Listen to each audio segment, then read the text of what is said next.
Hola, soy Álvaro Vargas Llosa. Normalmente soy periodista, escritor y director del Centro para la Prosperidad Global en el Independent Institute de los Estados Unidos y paso muchísimas horas sentado frente a una computadora. Pero ahora, la cadena internacional National Geographic me ha pedido que me convierta en explorador. Y yo los invito a ustedes a que juntos exploremos la historia reciente de este fascinante continente, América Latina. Pequeños incidentes que tuvieron resultados gigantes, puntos de inflexión que cambiaron el curso de la historia, eventos menudos y no tan menudos que tuvieron consecuencias. Y aquí cambió el curso de la historia de América Latina. En esta habitación. En esta habitación.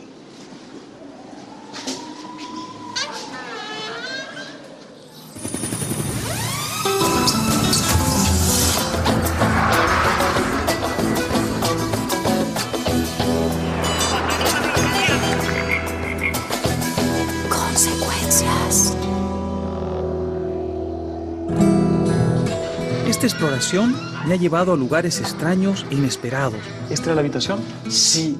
A chatarrerías perdidas, donde fueron revelados oscuros secretos. Yo te voy a contar realmente lo que pasó.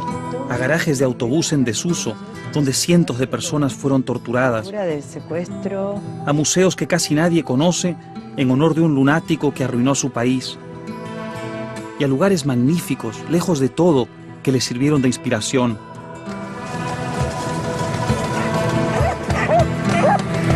He estado en medio de la nada, buscando tramas ocultas. Por fin vamos llegando. Y esa búsqueda me ha llevado al corazón de nuestras principales ciudades. Y esta Casa Rosada también me ha llevado a lugares más conocidos del continente, donde siempre se hizo la historia. Esta aventura, a través del espacio y el tiempo, no ha sido siempre fácil. Porque en esta exploración intento descubrir por qué el autoritarismo y la dictadura han jugado un papel tan horrible y funesto en la historia de nuestro continente.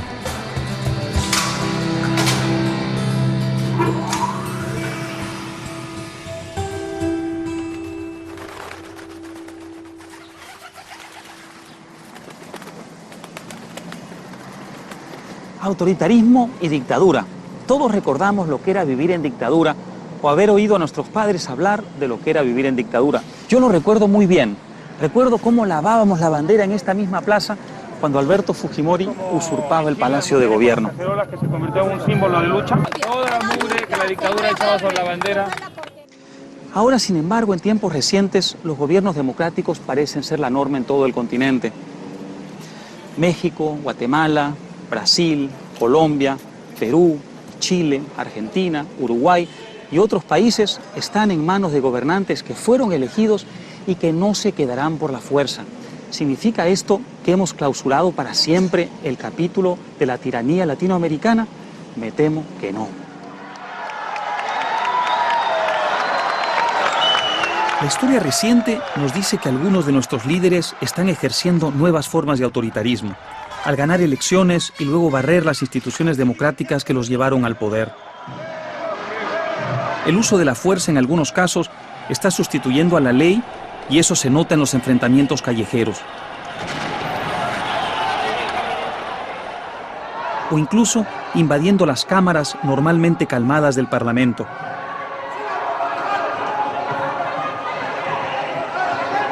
Esto fue lo que sucedió en Bolivia, cuando el presidente Morales intentó pasar por encima de su propio Congreso elegido democráticamente.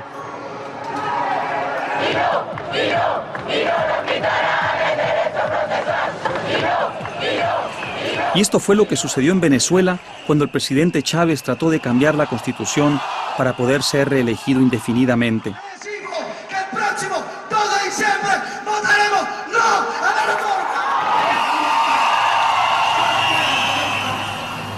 En abril de 2007, 15 congresistas ecuatorianos se refugiaron en la vecina Colombia cuando Rafael Correa ganó el referéndum para modificar la Constitución y de paso disolver el Congreso. Porque lastimosamente el Congreso nos ha demostrado que es imposible que esté a la altura del momento histórico que está viviendo la PAC. Los congresistas que se habían opuesto fueron expulsados del Palacio Legislativo y atacados por los partidarios de Correa en las calles.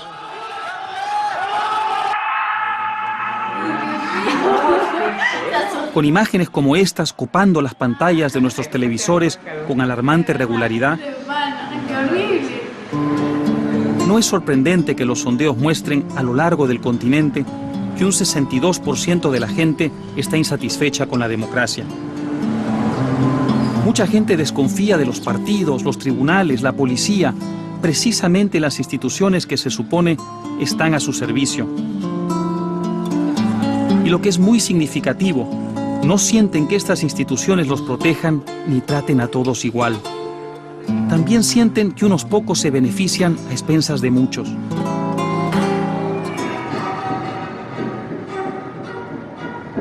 ¿Cómo llegamos hasta aquí? ¿Por qué vuelve a asomar el autoritarismo por América Latina? La discriminación institucional abrió las puertas a líderes autoritarios y dictadores en el pasado. Esto ocurre desde hace cientos de años y podría estar ocurriendo de nuevo, aunque de forma más sutil. La historia autoritaria de mi país, aquí en el Perú, lo demuestra. En nombre del rey Carlos, el conquistador español Francisco Pizarro dominó parte del continente, matando a sus jefes locales que también se conquistaban unos a otros y subyugando a la población. Pero el autoritarismo no es necesariamente un invento peruano. Para encontrar algunas de las primeras dictaduras epónimas de la región, tenemos que viajar al otro lado de los Andes y detenernos, por ejemplo, en Paraguay. Su historia nos resultará a todos incómodamente familiar. Fue aquí mismo donde en la década de 1580, Fray Alonso de Buenaventura estableció una misión para cristianizar a los indios. El templo de Yaguarón es un lugar que visitaba con frecuencia a fines del 18 un joven estudiante de teología, José Gaspar Rodríguez de Francia y Velasco. Cuesta mucho trabajo imaginar en estos ambientes espirituales que el doctor Francia sería considerado con el tiempo un déspota enajenado. Uno de los primeros, pero no el último, en llamarse a sí mismo el Supremo. Su transición de generoso misionero a el Supremo es reveladora y nos dice mucho acerca de cómo se crean los dictadores. A mí me parece que hay dos tipos de dictadores. Por un lado está el que surge del pueblo e irrumpe contra la oligarquía, las élites, la injusticia. A ese lo llamamos dictador de izquierda. Por otro lado está el que surge entre los militares y quiere acabar con la corrupción, la ineficiencia, la prepotencia de los políticos. A ese lo llamamos dictador de derecha. Los dos tipos de dictadores llegan siempre al mismo punto final, pero van por caminos diferentes. Tomemos el caso del doctor Francia en Paraguay. Hoy lo veríamos como un hombre de izquierda, un populista, un defensor de causas indígenas, un académico que quería hacer de su Paraguay independiente algo así como una república utópica.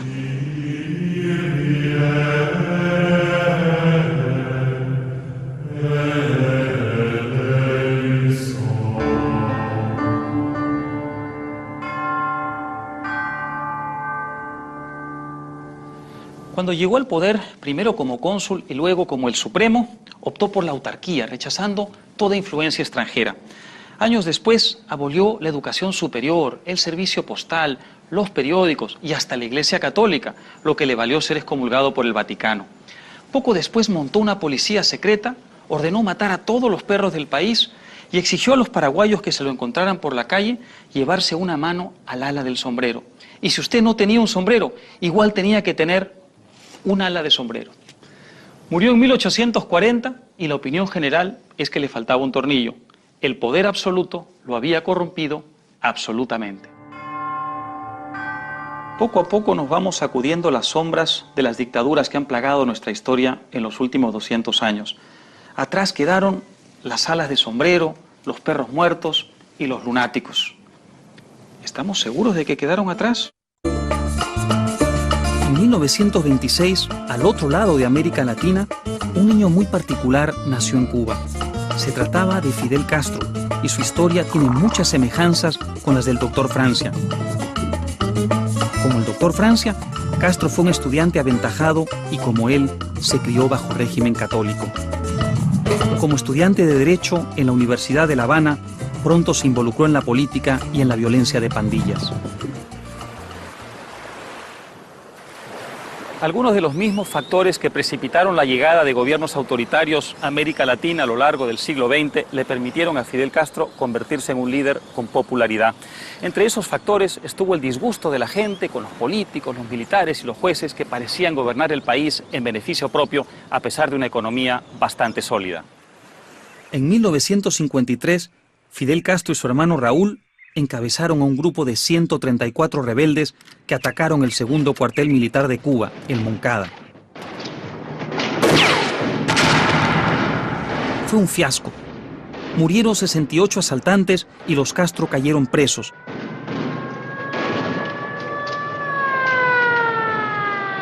Pero el juicio y la represión contra los rebeldes convirtió a Fidel en un héroe en la isla. Tras su liberación en 1955, los Castro se reorganizaron en México, donde se les sumaron el Che Guevara y otros aprendices de guerrillero. Su segundo ataque, esta vez en la playa Las Coloradas en 1956, no fue mucho mejor que el primero. Los sobrevivientes, liderados por Fidel, se internaron en las montañas. En los siguientes 3 años, su revolución avanzó en el frente político y militar, haciéndose sentir en La Habana. La revolución de Fidel Castro triunfó al despuntar 1959, cuando el dictador Fulgencio Batista huyó de La Habana a las 3 de la madrugada. Esa misma noche, el Che Guevara, el legendario Che Guevara, se tomó La Cabaña, la antigua fortaleza convertida en prisión en las afueras de La Habana, y empezó a fusilar a los adversarios batistianos. Había empezado el régimen de Castro.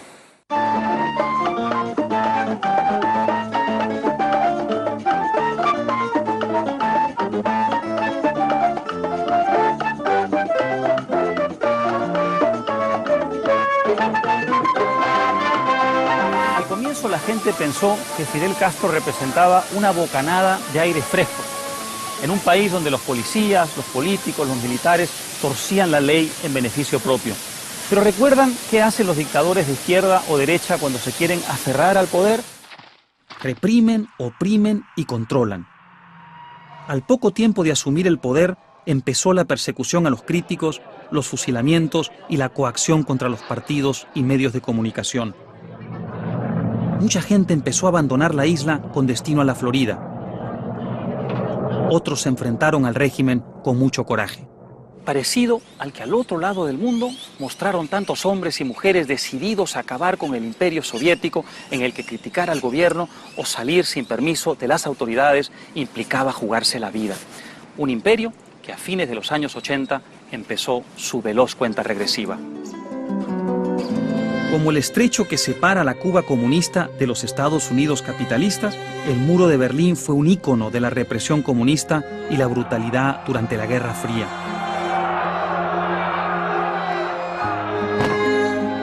Y luego, una noche de noviembre de 1989, la pesadilla llegó a un fin inesperado y abrupto.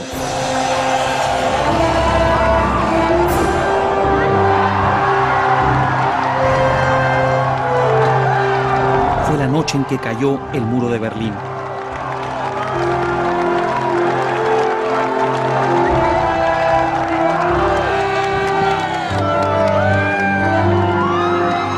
La Guerra Fría aparentemente se había terminado.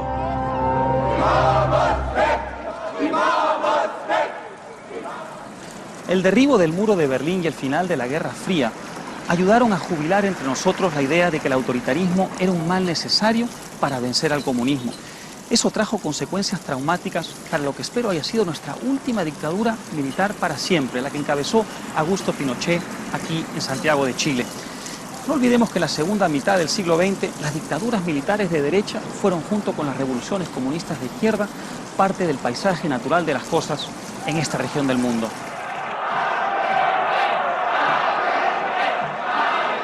En 1970, Salvador Allende fue elegido presidente de Chile a la cabeza de la coalición socialista Unidad Popular. Muchos chilenos pensaban que las ideas revolucionarias de Allende conducían al caos y la anarquía. Solo acribillándome a balazos podrán impedirme voluntad que hacer cumplir el programa del pueblo. La inflación, la violencia y la presión de sectores radicales enemistaron a Allende con una parte de la población.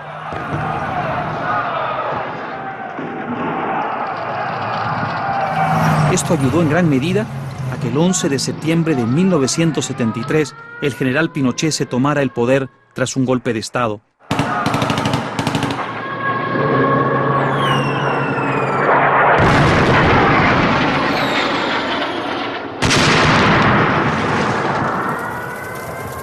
Este golpe fue en cierta forma la versión de derecha del golpe marxista de Castro en Cuba en 1959.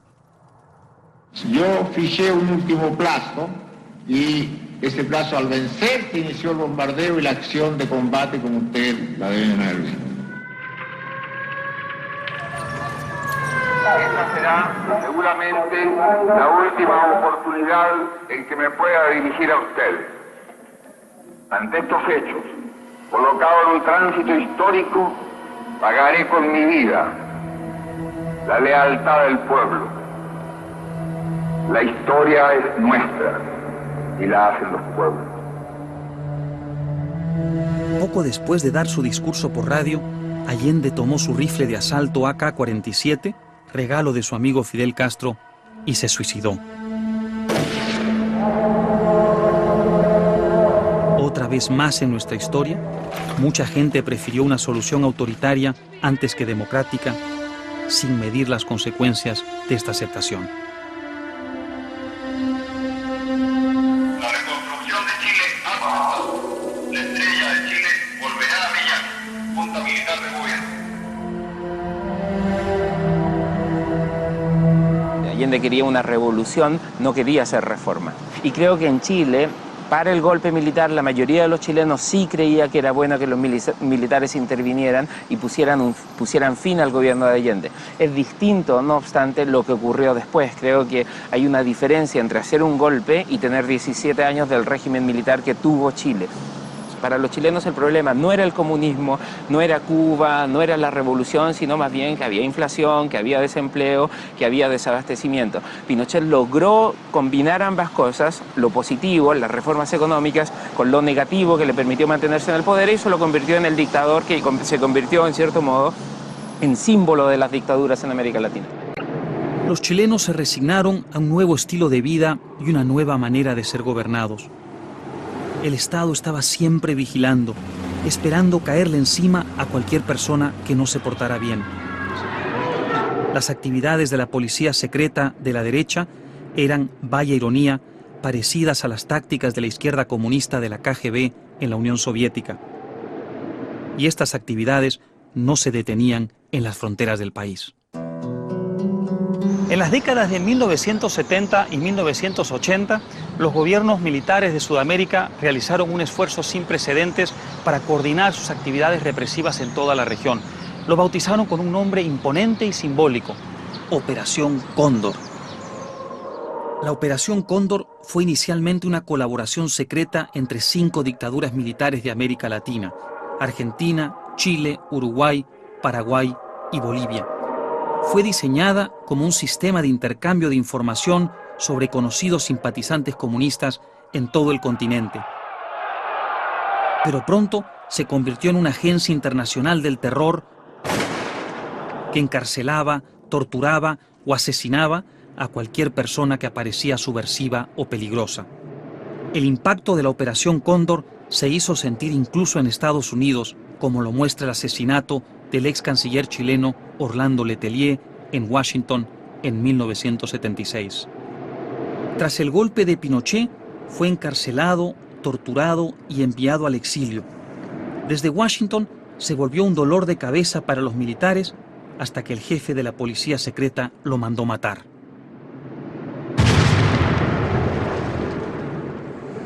Quizá nunca hubiéramos conocido parte del funcionamiento de esta red del terror si no fuera por el abogado, escritor y profesor paraguayo Martín Almada.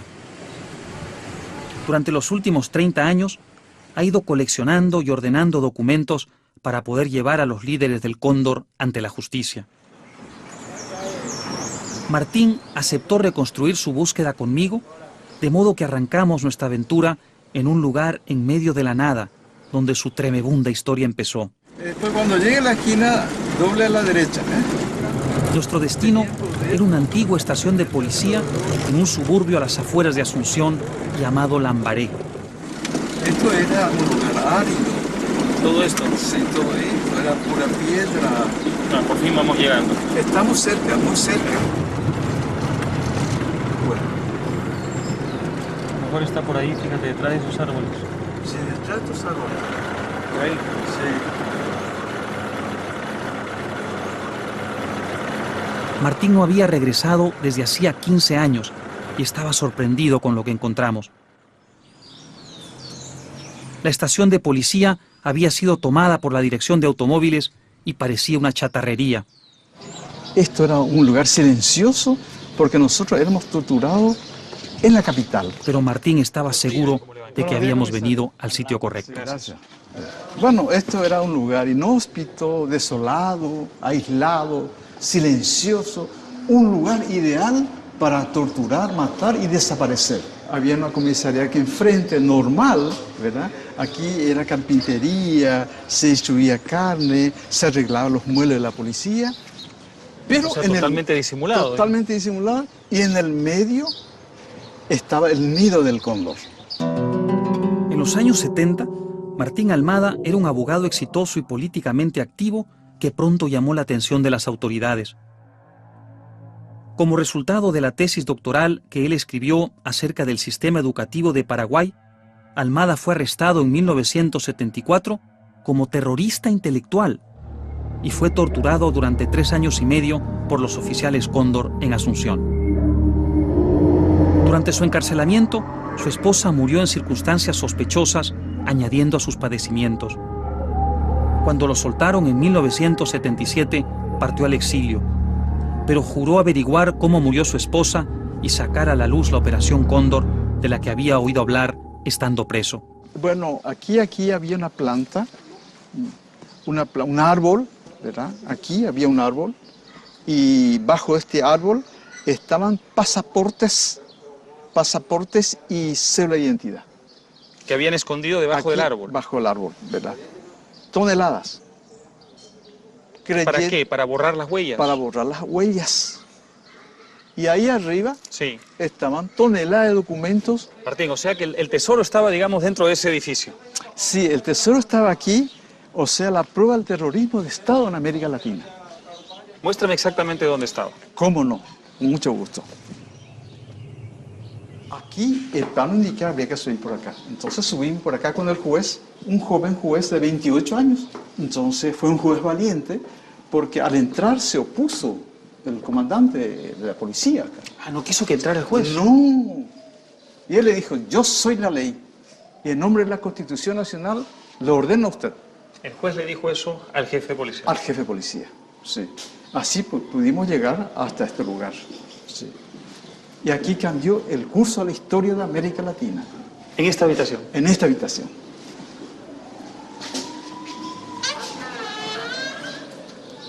Aquí estaba el huevo del cóndor.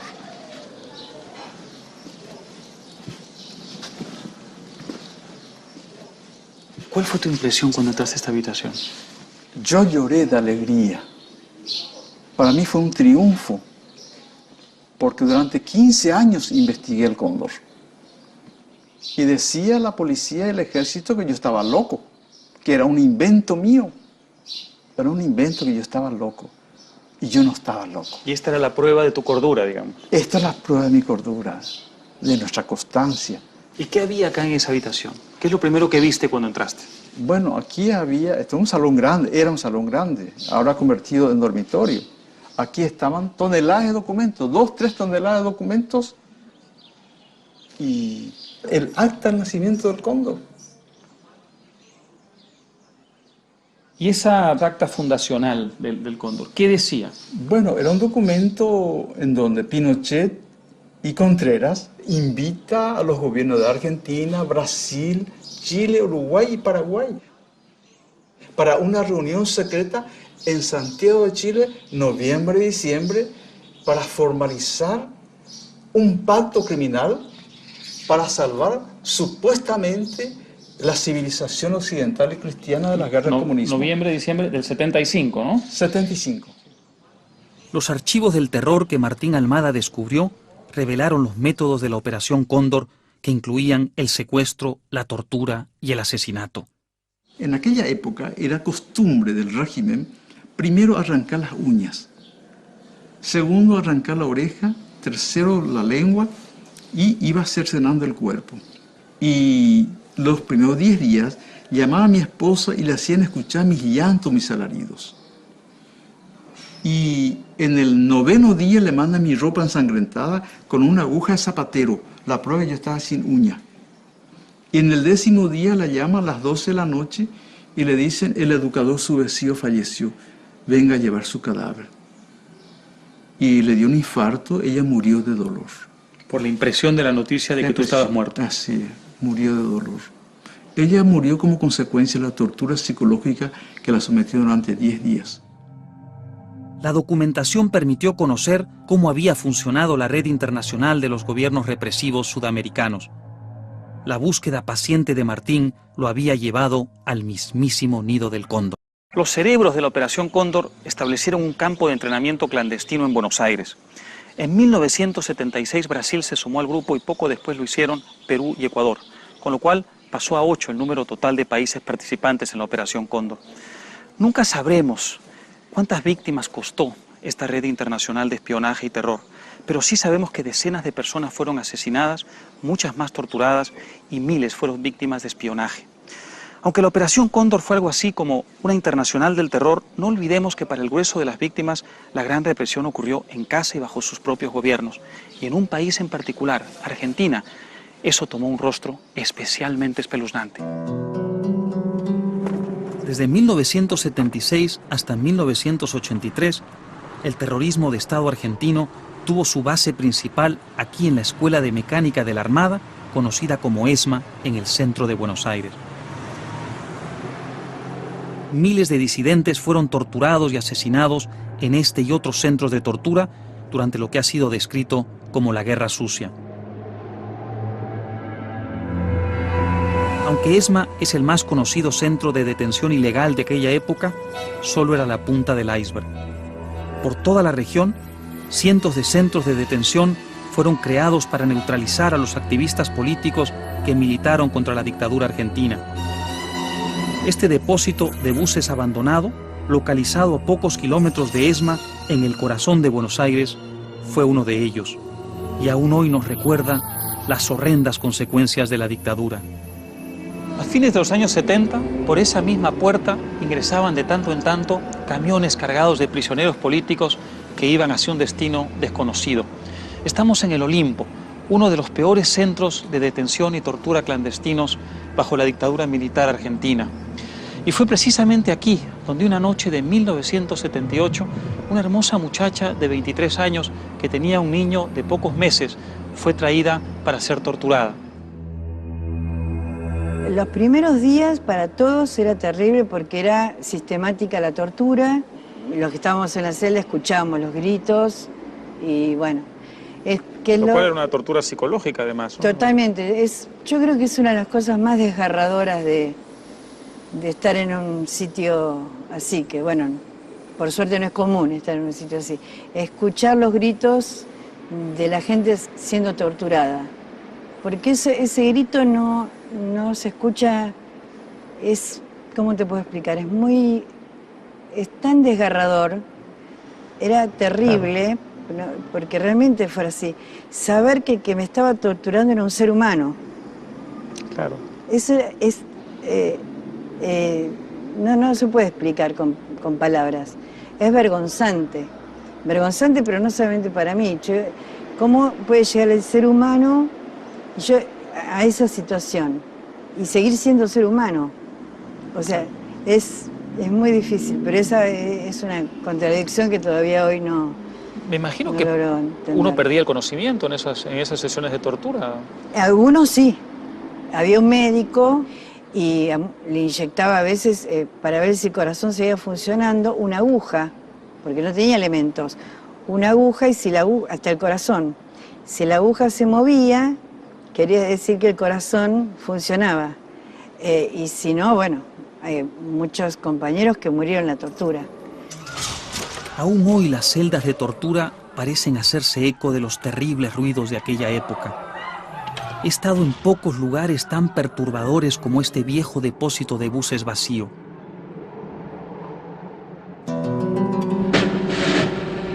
Pero la junta militar en Argentina no era eterna, y cuando el general Galtieri se embarcó en su alocada guerra contra Gran Bretaña por las Islas Malvinas,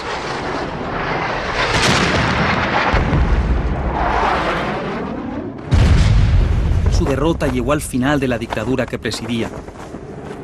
Con el regreso de la democracia argentina, comenzó el reclamo de justicia.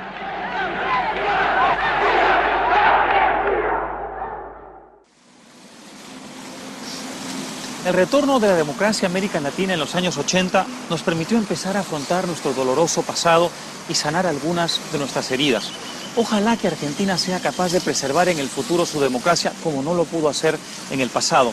Es una vieja historia que ustedes conocen bien. Como las instituciones de la democracia no eran creíbles para mucha gente, los caudillos que ofrecían traer el paraíso a la tierra las barrieron con gran facilidad. El 20 de septiembre de 1984, en una Argentina libre y democrática, la Comisión Nacional de los Desaparecidos hizo público su informe. Que al fallar en definitiva se los condene a las siguientes penas. En él se decía que entre 1976 y 1983, 9.000 personas desaparecieron en la Argentina. Y hay organizaciones que hablan incluso de una cifra mucho peor. Jorge Rafael Videla, reclusión perpetua más la accesoria del artículo 52 del Código Penal. Reclusión perpetua, Orlando Ramón Agó, 15 años de prisión. Algunos de los líderes militares de la nación fueron encontrados culpables por crímenes contra la humanidad y condenados a prisión perpetua sin beneficio de excarcelación. Quiero utilizar una frase que no me pertenece, porque pertenece ya a todo el pueblo argentino. Este informe tenía un nombre poderoso y evocativo. Señores jueces, nunca más. Silencio en la sala. Silencio. Se dispone personal policial desaloje la sala. Desaloje la sala, personal policial.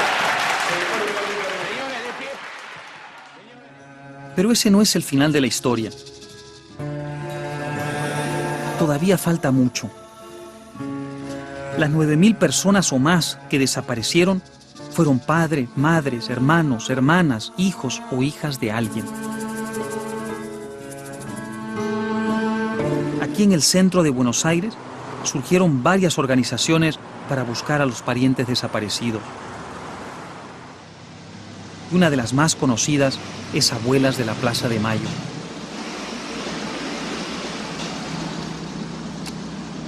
Sí, ¿qué tal? Buenas tardes. ¿Me das un segundito? Hola. Vengo a la casa de las abuelas de Plaza de Mayo, por favor. Sí, adelante. Gracias. Estas famosas abuelas se han dedicado a encontrar los bebés arrebatados a los prisioneros políticos. Muchos de los prisioneros murieron en la cárcel o fueron asesinados y los bebés fueron adoptados por familias militares. Las abuelas se enteran de que... Buscarita Roa es una de las abuelas. Un militar. Su hijo discapacitado, José, fue secuestrado por las autoridades en 1978 junto con su esposa Trudy y su bebé de 8 meses, Claudia. Buscarita describe cómo la joven familia fue llevada a esos centros de detención que ya conocía. Después supimos que estaba en el Olimpo. Es un centro clandestino. Igual yo me enteré después que la silla de rueda de mi hijo la vieron en la Escuela Mecánica de la Armada. Que también ahí está la duda que cuando verdaderamente se deshicieron de esta parejita, los llevaron a la Escuela Mecánica de la Armada y de ahí los han hecho desaparecer. José, Trudy y la pequeña Claudia quizás hubieran sido olvidados para siempre si no fuera por el hecho de que la silla de rueda de José fue vista por un testigo en la ESMA. Ahora parece evidente que tanto José como Trudy fueron víctimas de los terribles viajes sobre el mar conocidos como vuelos de la muerte. Así que yo también ahí pienso de que seguramente que a mi hijo me los tiraron al mar. ¿Usted cree que es lo más O probable? al Río de la Plata, es lo más probable. ¿Qué es lo que pasó con muchos muchachos que habían sido secuestrados y que también fueron destinados a la escuela mecánica? A la escuela mecánica. Los vuelos, los llamados Los vuelos de la muerte. Cientos de prisioneros desaparecieron de esa manera. Obviamente, sus restos rara vez son encontrados. La pequeña Claudia fue adoptada por un oficial del ejército sin saber que su abuela Buscarita estaba haciendo todo lo posible para encontrarla. Ellos esto lo han hecho más que nada por el hecho de que sacaron la chiquita. No los iban a dejar vivos. No los iban a dejar vivos. Así que... Claro, la decisión de apartar a la niña de sus padres implica automáticamente que a los padres han decidido eliminarlos. Decidió eliminarlo. Así que bueno, ahí cuando me entero que la nena no está, yo ya empecé a dar vueltas y qué sé yo. Así que quedé yo y mis hijos, que fuimos los que quedamos buscando. Yo tengo a mis hijos que me ayudaron mucho, especialmente el mayor, que sigue de mi hija que está en Estados Unidos, que prácticamente no se quiso casar y vino a ser papá a los 42 años. Por dedicar su vida a la búsqueda. Por dedicar a la búsqueda de su sobrina. Sí. ¿Cuánto tiempo duró esa búsqueda? 22 años. 22 años. 22 años. Finalmente, Claudia y su abuela Buscarita se encontraron. Uno de decenas de casos de bebés secuestrados que se pudieron juntar con sus familias verdaderas. Desde entonces, la batalla legal contra los responsables de las atrocidades no ha cesado. Ellos fueron perdonados por el gobierno de Carlos Menem, pero el gobierno de Néstor Kirchner revirtió esa decisión y varios procesos continúan todavía. En los años 80 y 90 se estrechó el cerco sobre los responsables de la Operación Cóndor a medida que la democracia se abría camino en Chile. Augusto Pinochet y los jefes de sus servicios secretos habían iniciado la Operación Cóndor en 1975. Tras su salida del poder en 1990, comenzó el largo y complejo camino para llevarlo a los tribunales junto con los demás cómplices de la Operación Cóndor. Gracias, patria mía. He sido tu soldado y ello me hace feliz. En 1990 el gobierno chileno nombró a la Comisión Nacional de la Verdad y la Reconciliación, presidida por el abogado y político chileno Raúl Rettig. En 1996, en Madrid, España, Joan Garcés, un ex colaborador de Allende de origen español, inició muy discretamente acciones legales contra Pinochet por abuso a los derechos humanos. Ese importante proceso desembocó en la captura de Pinochet en Londres, donde viajó por motivos de salud en 1998, y 2 años después, la Cámara de los Lores británica extraditó a Pinochet a su país para que fuera juzgado por tribunales chilenos. ¡Pinochet, CNI, asesino del país! Docenas de acusaciones siguieron al regreso de Pinochet al país. Muchos chilenos que habían cerrado el ojo a las violaciones de los derechos humanos en la década de los 70 y 80 finalmente aceptaron la dura realidad. Y esa realidad nos dice que si la sociedad hubiera sido menos tolerante con la represión y hubiera estado menos dispuesta a pagar el precio de las violaciones de los derechos humanos, muchas vidas se hubieran salvado. Hacia 2006, ya habían sido encarcelados 109 agentes de la dictadura de Pinochet.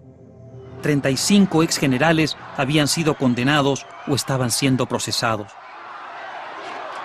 Manuel Contreras, el director de la DINA, la policía secreta, fue juzgado y sentenciado en Chile en 1993. Luego de una intrincada serie de alegatos, el gobierno británico permitió que Pinochet regresara a Chile para enfrentar las demandas instauradas en su contra.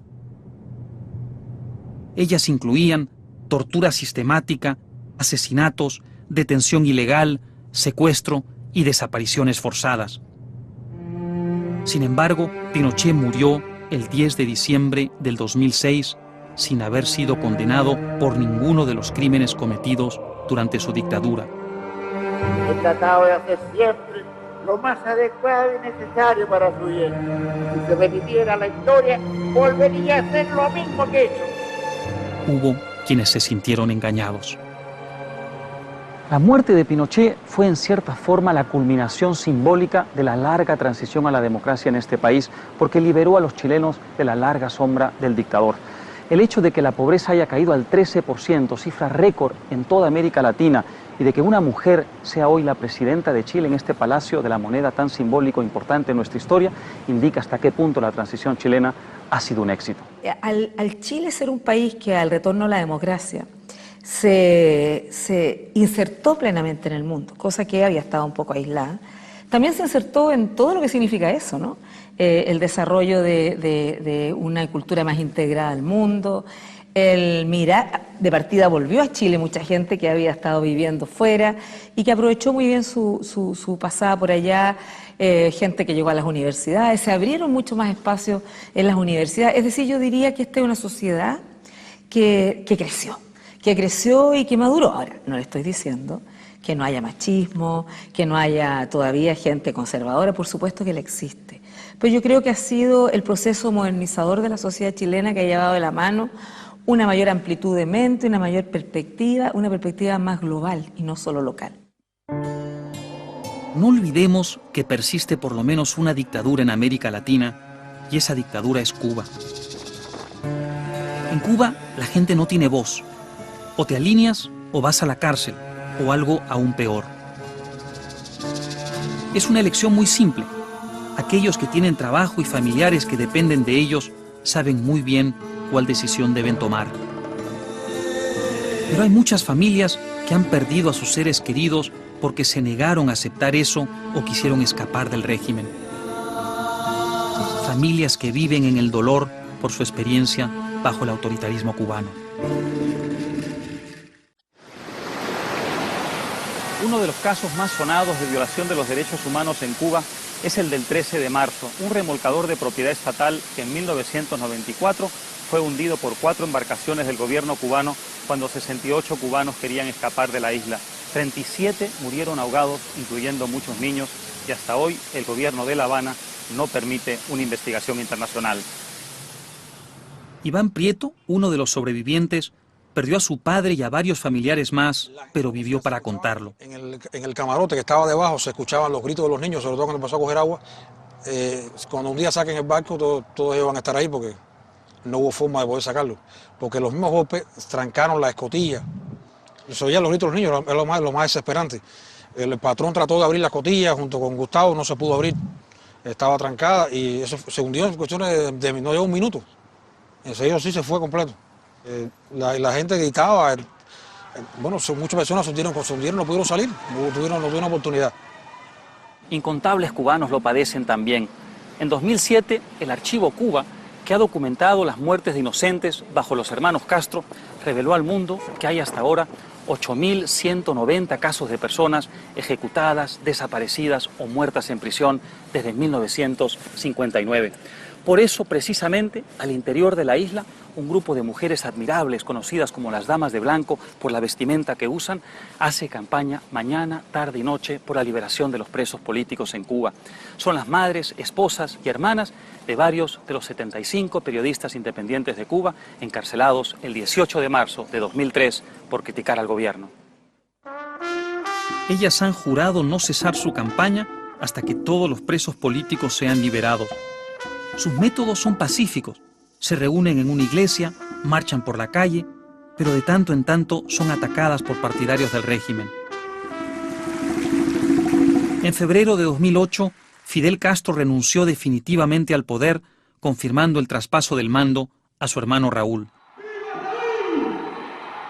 Raúl Castro ha hecho pequeñas reformas económicas, pero ha mantenido un férreo control político. Mientras tanto, hay muchas conjeturas sobre el futuro de la isla. ¿Tiene la última dictadura la vieja usanza de nuestra región, Cuba, los días contados? Si la mayoría del pueblo no está con la revolución, se puede perder, la revolución puede perder el poder. Es un país hermoso y potencialmente rico, y los cubanos tienen el derecho de disfrutarlo y prosperar en él. Sin un caudillo ideológico y vertical, ¿quién sabe a dónde podría llegar este país? ¡Alerta! ¡Alerta que camina! ¡La espada de Bolívar por América Latina! Pero también en otros países hay otra vez tendencias caudillistas. El líder ecuatoriano se comporta sospechosamente. El Congreso tendrá que disolverse, entrar en receso, como quiera llamarlo, pero durante la función de la Asamblea, el Congreso no funcionará. A la toma del poder para 500 años. En Bolivia, el presidente impone la causa indigenista y el poder centralizado. Sobre todo con la discriminación, opresión, donde hemos sido sometidos como aymaras, quechos, guaraníes. Y en Venezuela, el mandatario tiene su propio programa de televisión donde cada domingo por la mañana acusa a los líderes mundiales de ser asnos del imperio, mientras encarcela opositores, cierra medios de comunicación, exilia disidentes y tal vez cosas peores. No hace falta mirar muy lejos en la historia para ver a dónde lleva todo esto. Lo mismo a la derecha que a la izquierda del espectro político. Me gustaría pensar que hemos aprendido que no hay dictaduras buenas y dictaduras malas. Todas hacen lo mismo. Todas son, como dicen en mi país, la misma chola con diferente calzón. Determinar si un gobierno es o no una dictadura no requiere saber ciencia atómica. Si el gobernante exige que lo llamemos el Supremo, si ordena a todo el mundo llevar un ala de sombrero en la mano, como hizo el doctor Francia aquí en Paraguay, o ordena matar a los perros, evidentemente estamos en aprietos. Pero ya fuera de broma, si un gobernante impide que lo reemplacemos por la vía electoral, censura a la prensa, persigue a sus adversarios políticos, prohíbe los partidos, las asociaciones civiles, evidentemente estamos ante una dictadura. Y la única respuesta posible, en palabras del informe de la represión argentina, es nunca más.